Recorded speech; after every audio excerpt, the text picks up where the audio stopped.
Hello mga ka-trending! Welcome back to ZK Trend. Tayo sa wakas kumita ng 12 million in first day na ay panalo nga ng Don Bell at highest opening day gross of local film in 2026.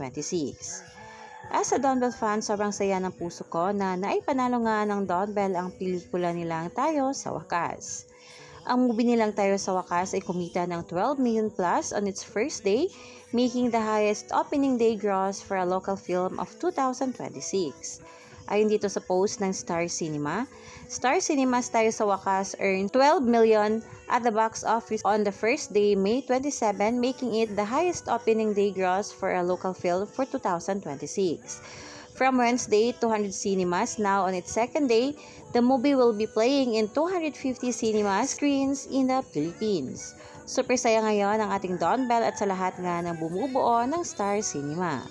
Ayon kay Bell, beyond words, maraming salamat mga katups. Nagpapasalamat din si Donnie at shinare nga ang naturang post. Second day pa lang ngayon at aasahan pang mas kikita pa ito ng malaki. Kaya naman, congratulations na agad Donnie at Bell, Derecati at Star Cinema.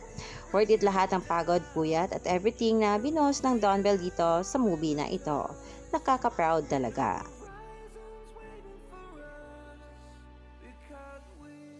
Nandito na tayo!